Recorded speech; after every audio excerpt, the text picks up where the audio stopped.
petition she's going to pass around. Feel free to sign it if you'd like. So our next speaker, please help me welcome Matt Thompson.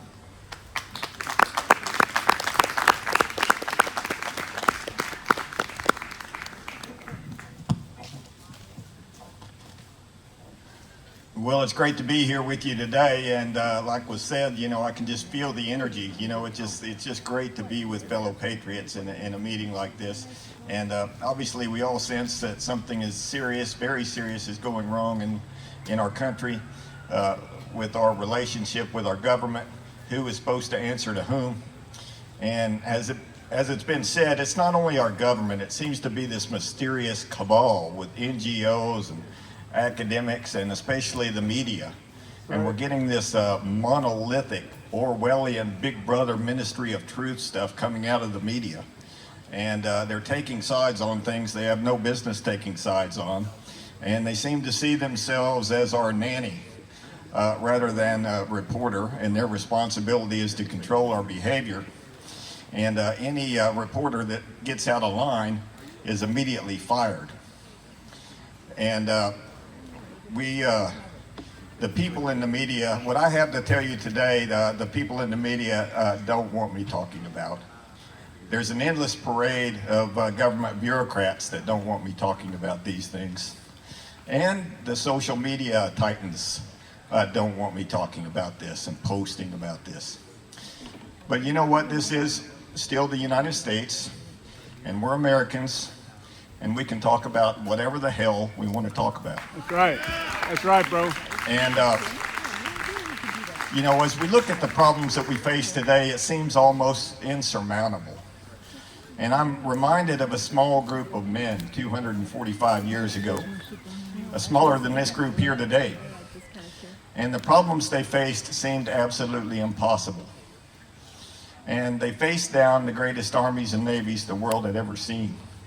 And they openly declared that on this land, each and every individual would have the right to life, liberty, and pursuit of happiness, and that these rights came from God. Now, I don't know about you, but it seems patently obvious to me that life, liberty, and the pursuit of happiness must include the right to decide what goes onto and into our own bodies. Right on. And as we look throughout history, we see that always and everywhere that individual rights are protected, societies have flourished, unimaginable improvements of standard of living and quality of life. And likewise, every time we move back towards centralized control for the good of the whole, disaster occurred.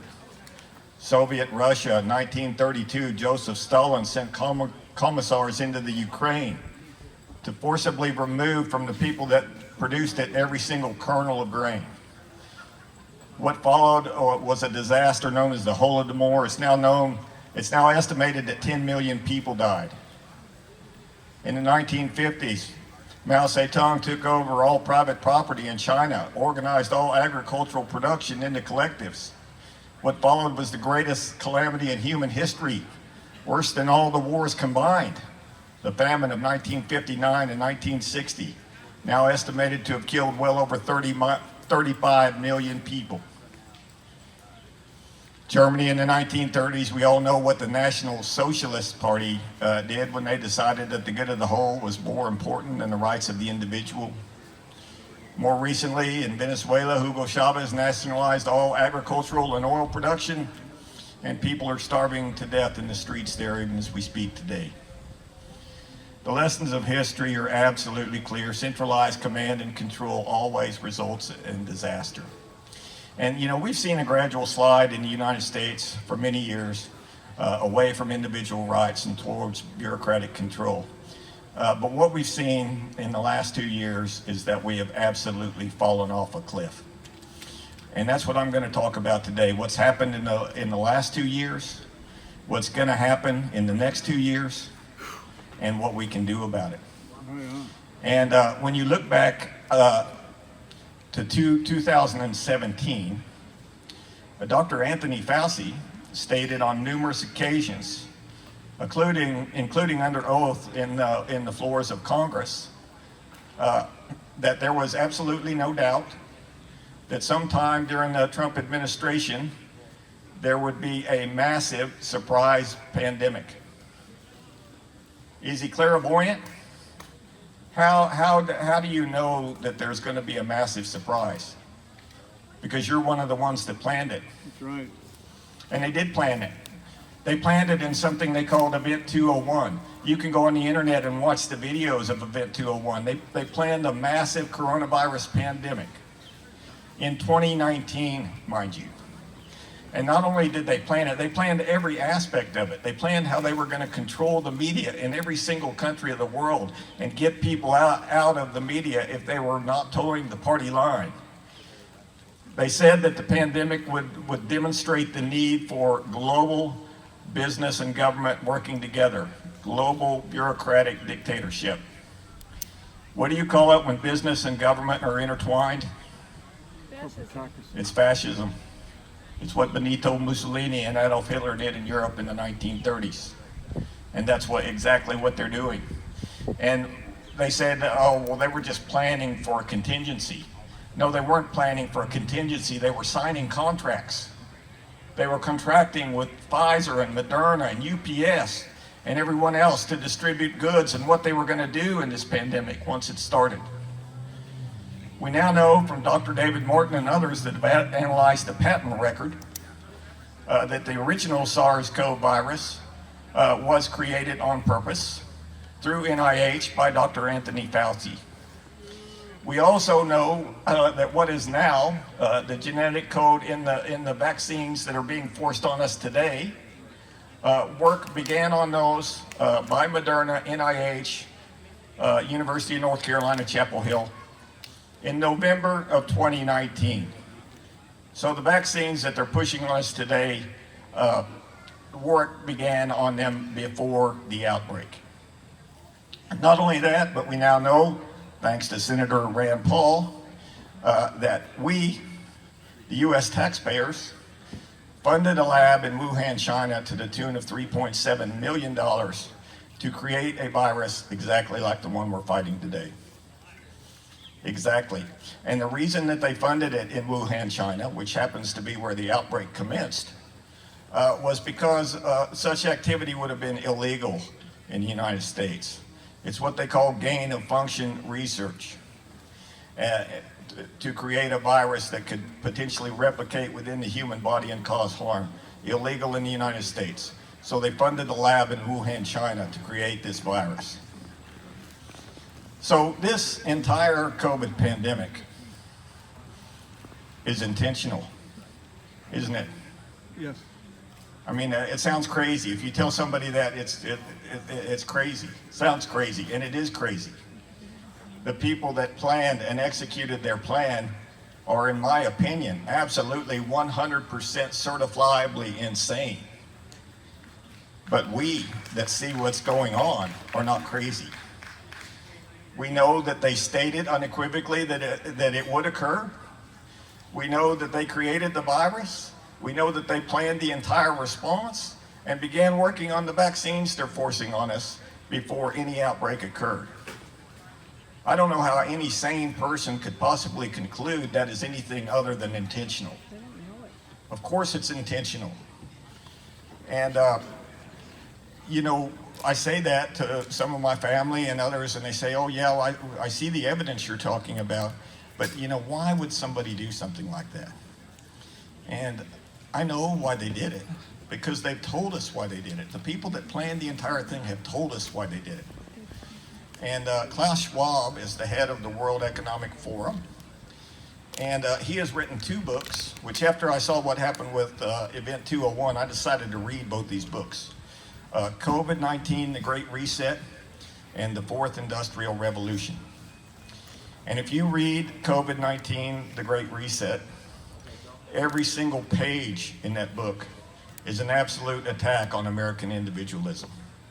And it's talking about how we got to get away from individuals and governments and media acting out of control, that everything needs to be centrally controlled, globally controlled. And that we need to move the financial centers of the world out of the United States and to Asia because the people in Asia are more compliant. That's what it says in this book. And they talk about, it's not only him, but the King of England, otherwise known as Prince Charles, the United Nations, Economic Fund, all of the centralized bankers have been pushing this Great Reset. And the Great Reset is to get us to what he wrote about in the Fourth Industrial Revolution. And in that book, he talks about all kinds of nice and fluffy things about new technology, this technology we're going to have. And he has outlined a world in which you won't own your microwave oven, you won't own your car or your house. You will be digitally granted access to these services if you're a good boy. Each and every one of us will have a digital signature that tracks not only all of our financial transactions, all of our posts, all of our internet searches, all of our speaking, and they determine how many social credits we have. And if we have been a good boy, then we can turn our water tap on in the morning. And that is the world that they have envisioned for us. And if you don't think they can do it, just look what they did with the COVID pandemic. And Anthony Fauci made a prediction in 2017, and he said that there would be a coronavirus pandemic. Now, I'm going to make a prediction of what's going to happen in the next 2 years. Sometime in the next 2 years, in the United States, there is going to be a catastrophic infrastructure failure. We're going to lose our plastic won't work. We're going to lose power. Hospital computer systems won't work. How do I know? Because the people that planned the COVID pandemic in Event 201 are planning what's next, and it's called the cyber pandemic. And they planned it in an event they call Cyber Polygon.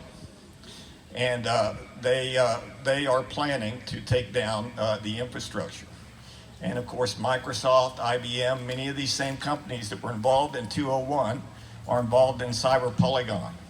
And they have been giving all of our hospitals around the world free software, right? The same people on these committees advocating for this global cyber pandemic are giving free software to all of our hospitals. So this is what we're facing today. And it's not my goal here to sound gloom and doom, because the next part, there's two messages I want to leave with you today. The first I've already made, and that is that this is intentional. And the second point is there is something we can do about it. Because see, if you look back through history, all these tyrants, 10 tyrants I talked about, Joseph Stalin, Adolf Hitler, Hugo Chavez, Klaus Schwab, they're all the same. Where do they get their power? Lucifer. Where do they get their resources? The Lucifer, yeah. I'm not going to challenge that statement. And where does the World Economic Forum get all their resources? These people that are doing this to us, they don't have anything. They don't have any assets. We give it to them. They print money out of thin air, and we let them. That's right. They don't have any armies. They use our armies, and we let them. That's right. They don't have any land. They take over our land through bureaucratic mandates. They have nothing without us. That's right. We were kicked out of churches and couldn't peaceably assemble and petition our government for grievances last year because we let them. So I think what was said earlier is absolutely right. Attend your local council meetings. I saw this happen in Columbia, Missouri a few weeks ago. Columbia, for those of you that don't know, is one of the few left-leaning towns in the middle of Missouri. It votes with the big cities and has been for many years. And they announced on television one night, about 3 weeks ago, that there was going to be an emergency council meeting to consider this new mask ordinance on the town. And there was no organization, but people showed up from all over town and they crowded into that council hall. I mean, it was like this. I couldn't even get in the door, and nobody had a mask on. And the mayor said, this is unruly. We said that we were going to have public input, but we're not. And he said that everybody that does not have a mask on needs to leave this building right now. And do you know what the people said? What did they say? Fuck off. That's right, they never flinched. And the mask ordinance was voted down. All right. Yeah. And as was said earlier, you know, it really is that simple, but it's nowhere close to that easy, right? My wife is amongst many in the state of Missouri that are losing their life's work, their careers, and their livelihoods, even as we speak, doctors, nurses, teachers, because they're saying no. But we have to say no. And I'm reminded of a hero of mine named Lavoy Finicum, who fought for property rights out in the western United States.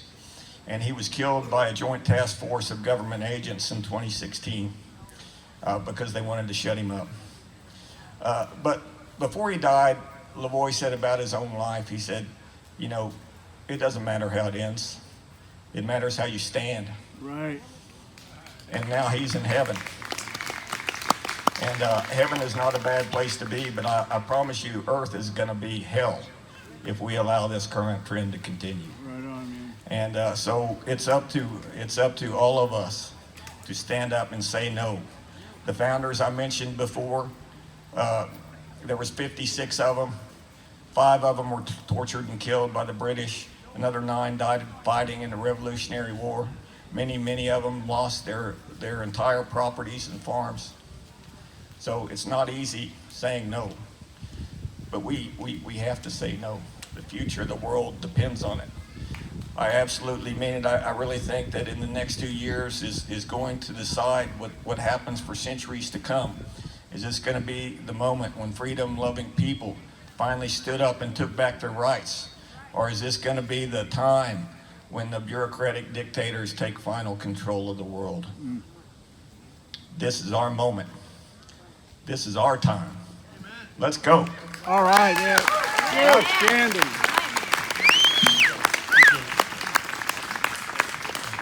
Give it up for Matt. Come on, the guy. I think he knows what he's talking about. Yeah, man. Everything he said, I have proven through facts and through research.